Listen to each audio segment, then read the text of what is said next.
दोस्तों नमस्कार, प्रणाम, अभिवादन स्वीकार करें। शुरू करते हैं आज की बड़ी खबरें। मध्य प्रदेश के सभी 52 जिलों की खबरें। प्रधानमंत्री किसान सम्मान निधि की 9वीं किस्त आज प्रधानमंत्री मोदी ने किसानों के बैंक खातों में डाल दी है। यदि आपको अपने खाते की जानकारी या फिर पूरी गांव की लिस्ट देखनी है तो डिस्क्रिप्शन में दिए गए लिंक पर जा करके देख सकते हैं। तो चलिए देखते हैं सारी खबरें विस्तार से। यदि आपको खबरें पसंद आए तो वीडियो को लाइक जरूर करिएगा और इसी प्रकार की खबरों के लिए आप चैनल को सब्सक्राइब कर लें। खबरें पूरी पाने के लिए वीडियो अंत तक जरूर देखिएगा। मध्य प्रदेश के अधिकांश जिले बाढ़ से प्रभावित हैं। जनधन की हानि हुई है। अशोकनगर जिले में शुक्रवार को अति वर्षा से नदी नालों एवं तालाबों में भी बाढ़ आई। अत्यधिक प्रभावित 14 ग्रामों के 539 ग्रामीणों को 10 राहत शिविरों में आश्रय दिया गया। स्कूल भवनों और पंचायत भवनों में संचालित राहत शिविरों के माध्यम से भोजन, शुद्ध पेयजल, चिकित्सा सुविधा उपलब्ध कराई गई। तो आप भी इस प्रकार से काम कर सकते हैं और दुखी जन की मदद कर सकते हैं। मध्य प्रदेश में कृषक पुरस्कार योजना शुरू हो रही है। कृषक पुरस्कार योजना के तहत किसानों को पुरस्कार दिया जाएगा, तो आप भी इसमें शामिल हो सकते हैं। कृषि विस्तार सुधार कार्यक्रम आत्मा के अंतर्गत वर्ष 2020-21 के लिए प्रत्येक विकासखंड स्तर पर 5 और जिला स्तर पर 10 सर्वोत्तम कृषक एवं 5 सर्वोत्तम कृषक समूह को पुरस्कार दिया जाएगा। इसके तहत कृषि उत्पादन, पशुपालन, मत्स्य पालन या फिर उद्यानिकी विभाग के बीच में जो भी किसान आएंगे उन सभी किसानों को पुरस्कार दिया जाएगा, उसमें चयन किया जाएगा। इसके लिए अंतिम आवेदन की तिथि 20 अगस्त रखी गई है। 20 अगस्त तक आप अपने नज़दीकी कृषि विकास अधिकारी के पास में आवेदन कर सकते हैं और योजना का लाभ ले सकते हैं। देश के नागरिक उड्डयन मंत्री ज्योतिरादित्य सिंधिया ने बाढ़ प्रभावित इलाकों का दौरा किया और लोगों को मदद का आश्वासन दिया। ज्योतिरादित्य सिंधिया आज ग्वालियर जिले के भीतरवार व डबरा विधानसभा क्षेत्र पहुंचे। वहां के लगभग 10 गांवों का उन्होंने जायजा लिया। उन्होंने कहा कि केंद्र सरकार तथा राज्य सरकार आप सभी की मदद करेगी। पिछले 50 साल में ऐसी बाढ़ नहीं आई है। यह आपदा है। आपदा की इस घड़ी में केंद्र तथा राज्य सरकार आपकी पूरी मदद करेगी। मौसम विभाग के अनुसार मध्य प्रदेश के 13 जिलों में भारी बारिश का अलर्ट जारी किया गया है, इसलिए आप सभी सावधान रहिएगा, सतर्क रहिएगा। मध्य प्रदेश के रीवा, सतना, सीधी, सिंगरौली, पन्ना, होशंगाबाद, रतलाम, उज्जैन, नीमच, मंदसौर, मुरैना, श्योपुर कला में भारी बारिश की आशंका जताई है मौसम वैज्ञानिकों ने। इसलिए मौसम वैज्ञानिकों ने येलो अलर्ट जारी किया है। वहीं रीवा, भोपाल, ग्वालियर एवं चंबल संभागों के जिलों में व छतरपुर एवं टीकमगढ़ जिलों में गरज चमक के साथ बारिश हो सकती है।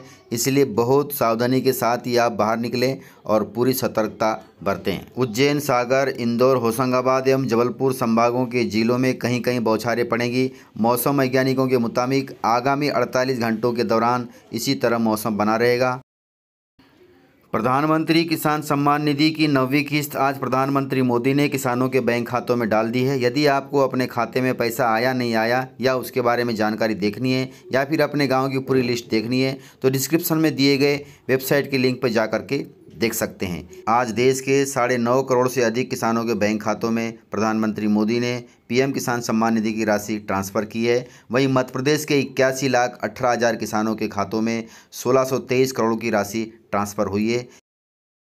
वहीं आज सहकारिता मंत्री ने अपने क्षेत्र में बाढ़ प्रभावितों को 50 किलो की आटा की बोरी दी है, जिससे प्रभावितों को राहत मिल रही है। इस प्रकार से सरकार उनकी मदद कर रही है, चाहे मंत्री हो, प्रभारी मंत्री हो, प्रशासन हो या फिर एनजीओ हो, इन सब की मदद जरूरी है क्योंकि यह प्राकृतिक आपदा है और प्राकृतिक आपदा में यदि हम सभी मदद करें तो पुण्य मिलेगा। प्रधानमंत्री मोदी ने किसानों को दी बड़ी सौगात। आज देश के लगभग 10 करोड़ किसानों के बैंक खाते में 19,500 करोड़ रुपए के से भी अधिक ये रकम सीधी उनके खाते में ट्रांसफर हो गई है। और मैं देख रहा हूं कई अपने मोबाइल में चेक कर रहे हैं आया है क्या, और फिर एक दूसरे को ताली दे रहे हैं। आज जब बारिश का मौसम है और बुआई भी जोरों पर है तो ये राशि छोटे किसानों के बहुत काम आएगी। आज 1 लाख करोड़ रुपए के कृषि ट्रांसफर इंफ्रास्ट्रक्चर फंड को भी 1 साल पूरा हो गया है।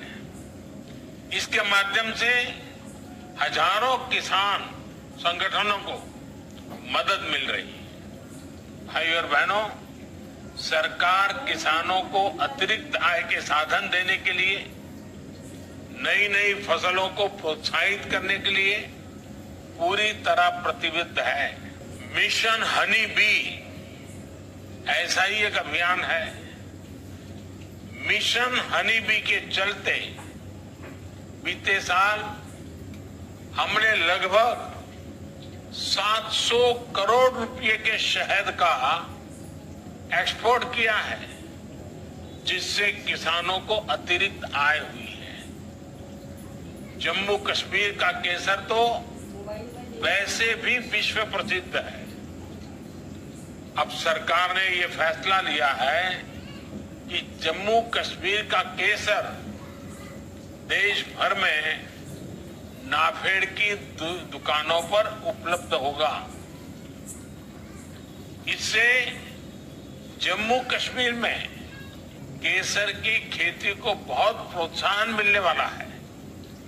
भाइयों और बहनों, आप सभी से ये संवाद ऐसे समय में हो रहा है जब हम आजादी का अमृत महोत्सव मना रहे हैं। अब से कुछ दिन बाद ही 15 अगस्त आने वाला है। इस बार देश अपना 75वां स्वतंत्रता दिवस मनाने जा रहा है। ये महत्वपूर्ण पड़ाव हमारे लिए गौरव का तो है ही, ये नए संकल्पों, नए लक्ष्यों का भी एक बहुत बड़ा अवसर है। इस अवसर पर हमें ये तय करना है कि आने वाले 25 वर्षों में हम भारत को कहां देखना चाहते हैं। देश जब आजादी के 100 वर्ष पूरा करेगा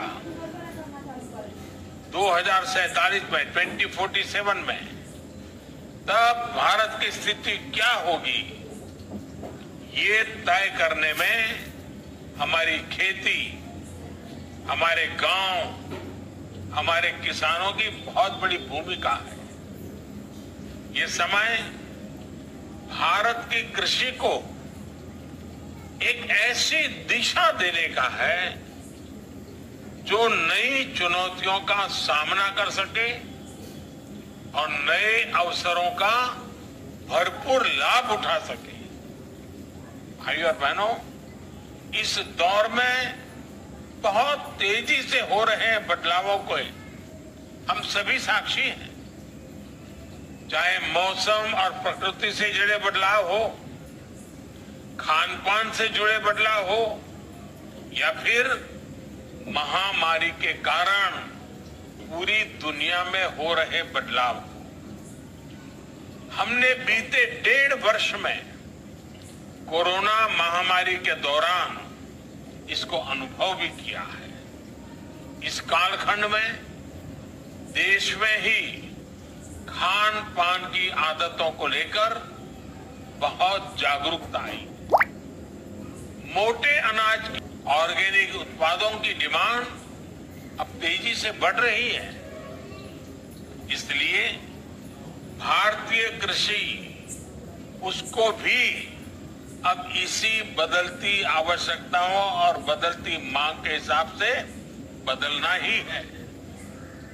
और मुझे हमेशा से विश्वास है कि हमारे देश के किसान इन बदलावों को जरूर आत्मसात करेंगे।